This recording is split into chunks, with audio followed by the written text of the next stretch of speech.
सम्मानित मुल्क के मालिकों, मैं बौद्ध भिक्षु सुमित रतन।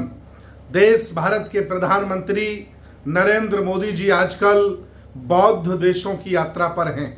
पहले वो थाईलैंड गए, थाईलैंड के बौद्ध भिक्षुओं को उन्होंने नमन बंदन किया और तमाम बुद्ध विहारों का भ्रमण किया। इसके बाद वो लगे हाथ श्रीलंका पहुंच गए और वहां बौद्ध भिक्षुओं को नमन बंदन करने के बाद वहां की सरकारों से मिले। आखिर वो ऐसा कार्य क्यों कर रहे हैं, मैं आपको बताना चाहता हूं।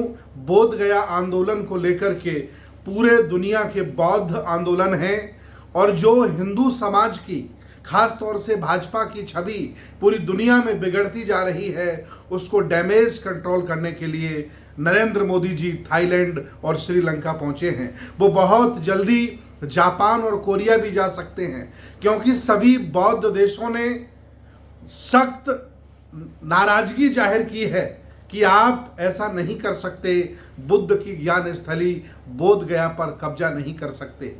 जब कोई मस्जिद ब्राह्मणों के कब्जे में नहीं है, कोई मंदिर ईसाइयों के कब्जे में नहीं है, कोई गुरुद्वारा बौद्धों के कब्जे में नहीं है, तो बोध गया का टेम्पल, बोध गया महाविहार आखिर ब्राह्मणों के कब्जे में क्यों है? पूरी दुनिया में हलचल है, आप सभी लोग जानते हैं। सभी जिंदा जागरूक बौद्ध भिक्षु बीच बीच में आवाज लगा रहे हैं और वो बोध गया में बैठे हैं। ऐसी कोई जगह नहीं, पूरे महाराष्ट्र में, पूरे उत्तर प्रदेश में, पूरे राजस्थान में, पूरे मध्य प्रदेश में जगह जगह डीएम को ज्ञापन दिया गया, राष्ट्रपति को संबोधित ज्ञापन दिया गया और सभी वरिष्ठ आईएएस, पीसीएस, जजेज, डॉक्टर, नेता विनेता, तमाम एमएलएज, तमाम एमपीज, कांग्रेस के बड़े बड़े नेता, कांग्रेस के राष्ट्रीय अध्यक्ष मल्लिकार्जुन खड़गे जैसे लोग, मुखर जो बीजेपी में शामिल है सांसद, उन लोगों ने भी कहा है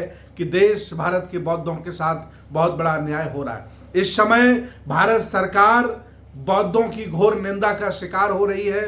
पूरी दुनिया के बौद्ध निंदा कर रहे हैं। दूतावास पर मैसेज आता है कि बोध गया में क्यों अत्याचार किया जा रहा है। जिस तरह से नीतीश की सरकार ने, नीतीश की पुलिस ने धरना पर बैठे बौद्ध भिक्षुओं को रात में ताकत के बल पर, गुंडई के बल पर जिस तरह से डिटेन किया, मारपीट की, उठाया, अभद्रता की, उसकी चर्चा आज पूरे विश्व में है, बौद्ध जगत में है।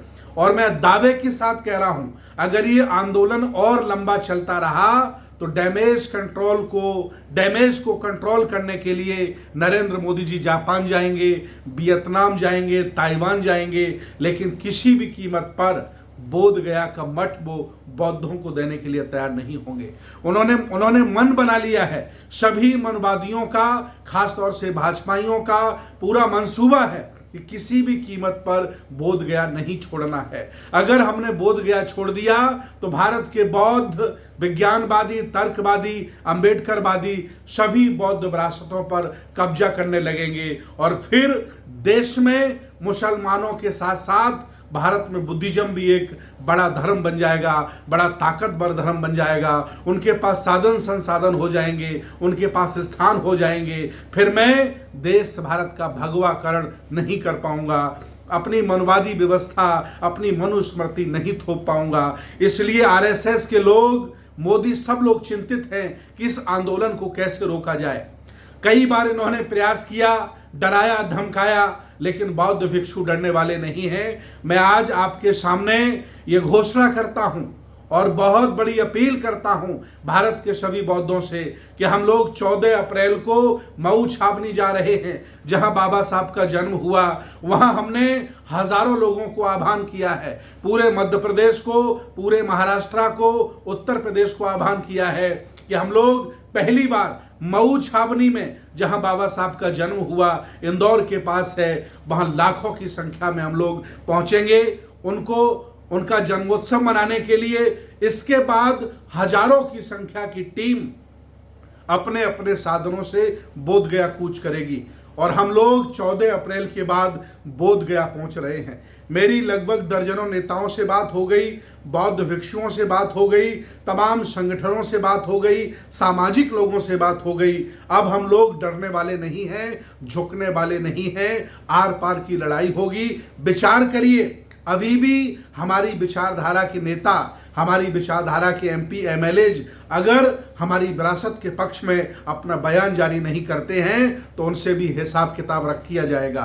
क्योंकि आज वो मेरे साथ नहीं हैं तो चुनाव में हम उनके साथ खड़े नहीं होंगे। जो विरासत का साथ नहीं देगा उसका साथ हम नहीं देंगे। और मोदी जी, आप अगली तैयारी कर लीजिए जापान की, कोरिया की, क्योंकि वहां से भी निंदा प्रस्ताव भारत आ चुका है कि भारत के बौद्धों के साथ बहुत बड़ा अन्याय हो रहा है। अभी America, Canada, Australia, Germany, France के लोग भी निंदा प्रस्ताव जारी करेंगे कि एक बहुत बड़े धम्म के अनुयायियों को जबरदस्ती डिटेन किया जा रहा है, उनके साथ अत्याचार किया जा रहा है, अन्याय किया जा रहा है। अगर नरेंद्र मोदी जी को वाकई बौद्धों के प्रति चिंता थी तो इन्हें बर्मा जाना चाहिए था, इन्हें बांग्लादेश जाना चाहिए था, जहां भूकंप से 10,000 लोग मारे गए हैं और लगभग 500 बौद्ध भिक्षु हताहत हो गए हैं। लगभग 500 से ज्यादा बुद्ध विहार जमींदोज हो गए हैं। उनकी मदद करनी चाहिए थी, लेकिन ये अपने आप को साफ और स्वच्छ स्थापित करने के लिए पूरी दुनिया की नज़रों में और हमारे आंदोलन को डैमेज करने के लिए, नुकसान पहुंचाने के लिए, ये बात बताने के लिए कि ये अंदरूनी मामला है, हम बौद्धों के साथ हैं, बुद्ध हमारी भारत के हैं, लेकिन ये आंदोलन और बड़ा ना हो, पूरी दुनिया के लोग इसमें शामिल ना हो। इसलिए देश भारत का प्रधानमंत्री हिंदुओं को और खास तौर से मनुवादियों को बचाने के लिए और पंडों की दुकानों को सुरक्षित करने के लिए हवाई जहाज से विदेशों की यात्रा पर निकल पड़ा है। लेकिन याद रखना, विज्ञानवादी, तर्कवादी, संविधानवादी बाबा साहब और बुद्ध के अनुयायियों, सम्राट अशोक के अनुयायियों, हम लोग अब डरने वाले नहीं हैं। 84,000 हमारे पुरखों ने बौद्ध मठ बनाए थे।